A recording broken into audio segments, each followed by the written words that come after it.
27 मार्च 2025 बाबा का साकार मुरली। मीठे बच्चे, खिवैया आया है तुम्हारी नैया पार लगाने।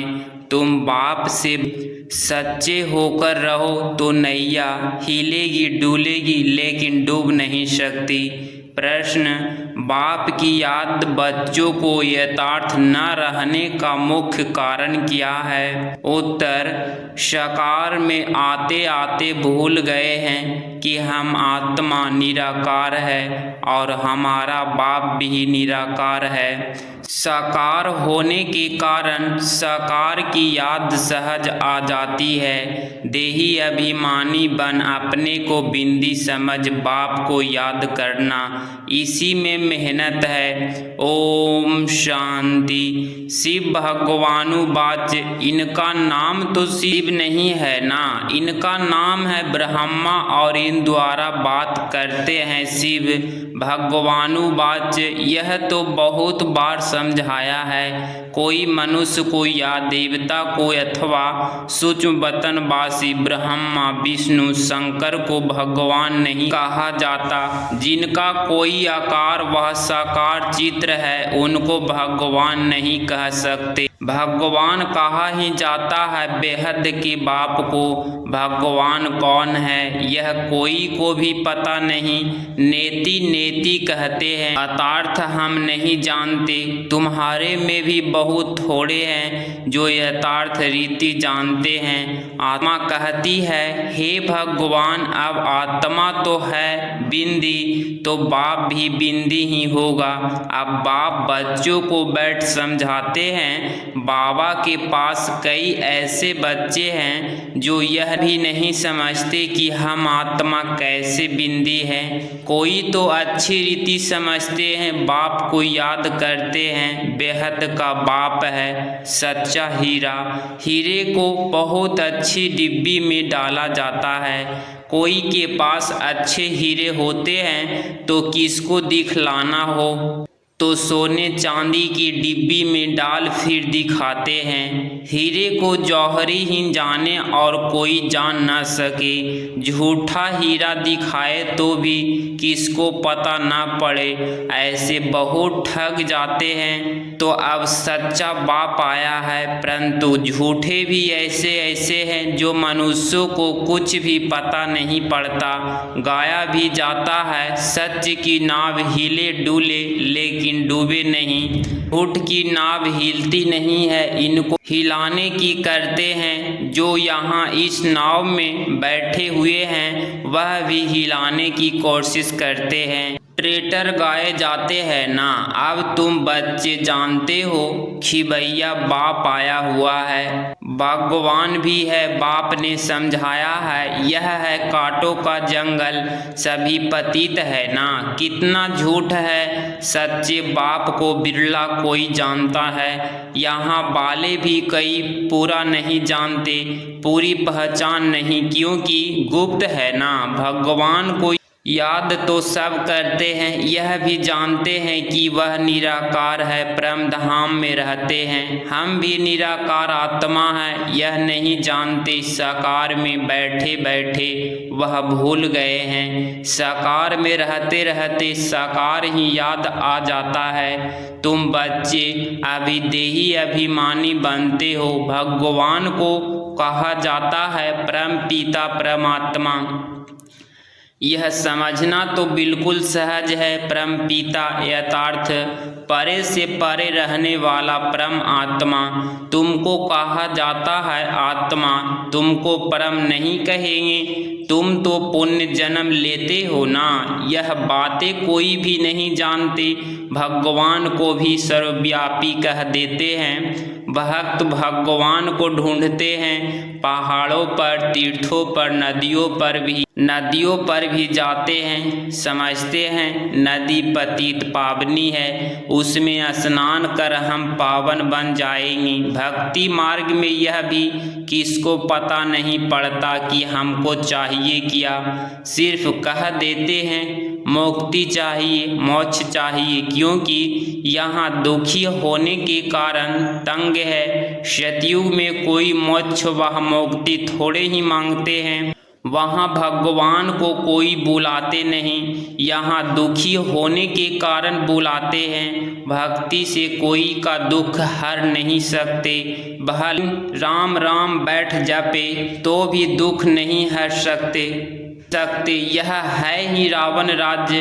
दुख तो गले से जैसे बांधा हुआ है, गाते भी हैं, दुख में सिमरन सब करे, सुख में करे न कोई। इसका मतलब जरूर सुख था, अब दुख है। सुख था सतयुग में, दुख है अभी कलयुग में, इसीलिए इसको कांटों का जंगल कहा जाता है। पहला नंबर है देही अभिमानी का कांटा, फिर है काम का कांटा। अभी बाप समझाते हैं, तुम इन द्वारा आँखों से जो कुछ देखते हो वह विनाश होने का है। अब तुमको चलना है शांति धाम। अपने घर को और राजधानी को याद करो। घर की याद के साथ साथ बाप की याद भी जरूरी है, क्योंकि घर कोई पतित पावन नहीं है। तुम पतित पावन बाप को कहते हो तो बाप को ही याद करना पड़े। वह कहते हैं, मामे कम याद करो, मुझे भी बुलाते हो ना। बाबा आकर पावन बनाओ। ज्ञान का सागर है तो जरूर मुख से आकर समझना पड़े। प्रेरणा तो नहीं करेंगे। एक तरफ शिव जयंती भी मनाते हैं, दूसरे तरफ फिर कहते नाम रूप से न्यारा है। नाम रूप से न्यारी चीज तो कोई होती नहीं। फिर कह देते ठीक कर भीतर सब में है। अनेक मत है ना। बाप समझाते हैं, तुमको 5 विकारों रूपी रावण ने तुच्छ बुद्धि बना दिया है, इसीलिए देवताओं के आगे जाकर नमस्ते करते हैं। कोई तो नास्तिक होते हैं, किसको भी मानते नहीं। आपके पास तो आते ही हैं ब्राह्मण, जिनको 5000 वर्ष पहले भी समझाया था। लिखा हुआ भी है, परम पिता परमात्मा ब्रह्मा द्वारा स्थापना करते हैं तो ब्रह्मा की संतान ठहरे। प्रजापिता ब्रह्मा तो महसूर है, जरूर ब्राह्मण ब्राह्मणियाँ भी होंगे। अभी तुम शूद्र धर्म में निकल ब्राह्मण धर्म में आए हो।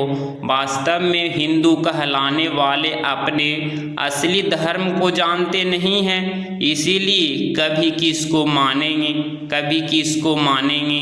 बहुतों के पास जाते रहेंगे क्रिश्चियन लोग, कभी किसके पास जाएंगे नहीं। अभी तुम सिद्ध कर बतलाते हो। भगवान बाप कहते हैं, मुझे याद करो। एक दिन अखबारों में भी पढ़ेगा कि भगवान कहते हैं, मुझे याद करने से ही तुम पतित से पावन बन जाएंगे। जब विनाश नजदीक होगा तब अखबारों द्वारा भी यह आवाज कानों पर पड़ेगा। अखबार में तो कहाँ कहाँ से समाचार आते हैं ना। अभी भी डाल सकते हो। भगवानुवाच परम पिता परमात्मा शिव कहते हैं, मैं हूँ पतित पावन, मुझे याद करो तो तुम पावन बन जाएंगे। इस पतित दुनिया का विनाश सामने खड़ा है। विनाश जरूर होना है, यह भी सबको निश्चय हो जाएगा। रिहर्सल भी होती रहेगी। तुम बच्चे जानते हो, जब तक राजधानी स्थापना नहीं हुई है तब तक विनाश नहीं होगा। अर्थक्वेक आदि की भी होनी है ना। एक तरफ बॉम्बर्स फटेंगे, दूसरे तरफ नेचुरल कैलेमिटीज भी आएगी। अन्न आदि नहीं मिलेगा, अन्न माना अनाज आदि नहीं मिलेगा। स्टीमर नहीं आएंगे, फैमन पड़ जाएगा, भूख मरते मरते खत्म हो जाएंगी। भूख हड़ताल जो करते हैं वह फिर कुछ न कुछ जल, माखी, शहद आदि लेते रहते हैं, वजन में हल्के हो जाते हैं। यह तो बैठे बैठे अचानक अर्थक्वेक होगी, मर जाएंगी, विनाश तो जरूर होना है। साधु संत आदि ऐसे नहीं कहेंगे कि विनाश होना है, इसीलिए राम राम कहो। मनुष्य तो भगवान को ही नहीं जानते हैं, भगवान तो खुद ही अपने को जाने और न जाने कोई। उनका टाइम है आने का, जो फिर इस बूढ़े तन में आकर सारे सृष्टि के आदि मध्य अंत का नॉलेज सुनाते हैं। तुम बच्चे जानते हो अभी वापिस जाना है, इसमें तो खुश होना चाहिए। हम शांति धाम जाते हैं, मनुष्य शांति ही चाहते हैं, परंतु शांति कौन देवे? कहते हैं ना शांति देवा।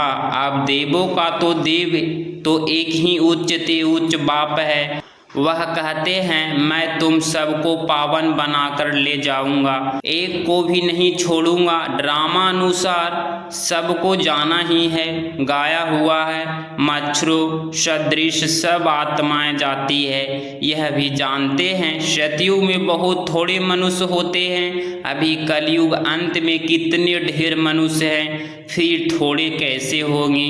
अभी है संगम, तुम सतयुग में जाने के लिए पुरुषार्थ करते हो, जानते हो यह विनाश होगा। मच्छरों सदृश आत्माएं जाएगी, सारा झुंड चला जाएगा। सतयुग में बहुत थोड़े रहेंगे।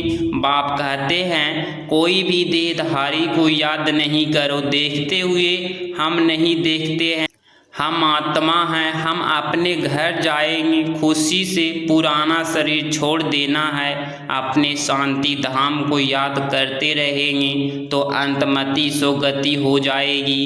एक बाप को याद करना, इसमें ही मेहनत है, मेहनत बिगर उच्च पद थोड़े ही मिलेगा।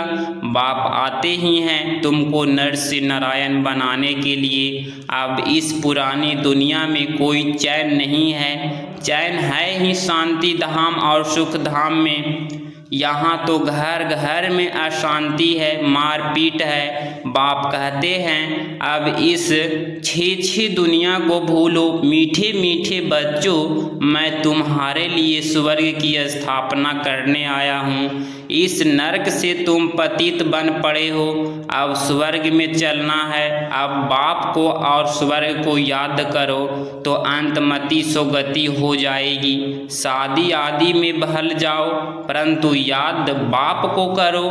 नॉलेज सारी बुद्धि में रहनी चाहिए, भल घर में रहो, बच्चों आदि की संभाल करो, परंतु बुद्धि में याद रखो। बाबा का फरमान है मुझे याद करो, घर छोड़ना नहीं है, नहीं तो बच्चों की संभाल कौन करेगा?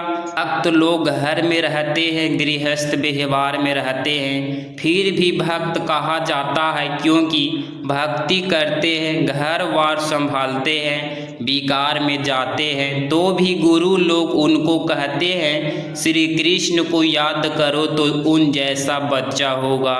इन बातों में अब तुम बच्चों को नहीं जाना है, क्योंकि तुमको अब सतयुग में जाने की बातें सुनाई जाती है। जिसकी स्थापना हो रही है, वैकुंठ की स्थापना कोई श्री कृष्ण नहीं करते हैं। श्री कृष्ण तो मालिक बना है, बाप से वर्षा लिया है। संगम के समय ही गीता का भगवान गाते, गीता सुनाई बाप ने और बच्चे ने सुनी। भक्ति मार्ग में फिर बाप के बदले बच्चे का नाम डाल दिया है। बाप को भूल गए हैं तो गीता भी खंडन हो गई। खंडन की हुई गीता पढ़ने से क्या होगा? बाप तो राजयोग सिखला कर गए, इनसे श्री कृष्ण सतयुग का मालिक बना। भक्ति मार्ग में सत्यनारायण की कथा सुनने से कोई स्वर्ग का मालिक बनेगा क्या? ना कोई इस ख्यालात से सुनते हैं, उससे फायदा कुछ नहीं मिलता। साधु संत आदि अपने अपने मंत्र देते हैं, फोटो देते हैं, यहाँ वह कोई बात नहीं। तुम्हारे सत्संगों में जाएंगे तो कहेंगे फलाने स्वामी की कथा है। किसकी कथा? देवांत की कथा, गीता की कथा, भगवत गीता की कथा। अभी तुम बच्चे जानते हो हमको पढ़ाने वाला कोई देधारी नहीं है, न कोई शास्त्र आदि कुछ पढ़ा हुआ है। शिव बाबा कोई शास्त्र पढ़ा है क्या? यह मनुष्य शिव बाबा कहते हैं मैं गीता आदि कुछ पढ़ा हुआ नहीं हूँ। यह रथ जिसमें बैठा हूँ यह पढ़ा हुआ है? नहीं, मैं नहीं पढ़ा हुआ हूँ। मेरे में तो सारे सृष्टि चक्र के आदि मध्य अंत का ज्ञान है।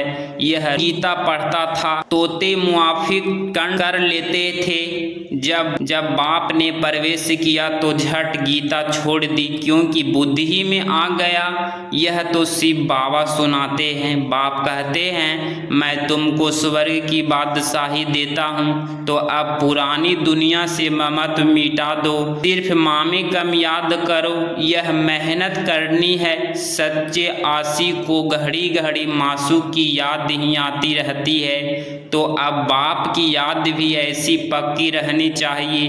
प्रलौकिक बाप कहते हैं बच्चे मुझे याद करो और स्वर्ग के बरसे को याद करो। इसमें और कुछ भी आवाज़ करने, झांझ आदि बजाने की कोई दरकार नहीं। गीत में भी कोई अच्छे अच्छे आते हैं तो बजाए जाते हैं, जिनका अर्थ भी तुमको समझाते हैं। गीत बनाने वाले खुद कुछ भी नहीं जानते। मीरा भक्तिन थी, तुम तो अभी ज्ञानी हो। बच्चे से जब कोई काम ठीक नहीं होता है तो बाबा कहते तुम तो जैसे भक्त हो। समझ जाते हैं कि बाबा ने हमको ऐसा क्यों कहा। बाप समझाते हैं बच्चे अब बाप को याद करो, पैगंबर बनो, मैसेंजर बनो, सबको यही पैगाम दो कि बाप और बरसे को याद करो, तो जन्म जन्मांतर के पाप भस्म हो जाएंगे। अब वापिस घर जाने का समय है। भगवान एक ही निराकार है, उनको अपनी देह है नहीं। बाप ही अपना परिचय बैठ देते हैं, मन मना भव का मंत्र देते हैं। मन मना भव का मंत्र देते हैं। साधु सन्यासी आदि ऐसे कभी नहीं कहेंगे कि अब विनाश होना है। बाप को याद करो। बाप ही ब्राह्मण बच्चों को याद दिलाते हैं। याद से हेल्थ, पढ़ाई से वेल्थ मिलेगी। तुम काल पर जीत पाते हो, वहाँ अभी अकाल मृत्यु नहीं होता। देवताओं ने काल पर विजय पाई हुई है। अच्छा, मीठे मीठे सिकिलधे बच्चों प्रति माता पिता बाप दादा का याद, प्यार और गुड मॉर्निंग। रूहानी बाप की रूहानी बच्चों को नमस्ते नमस्ते।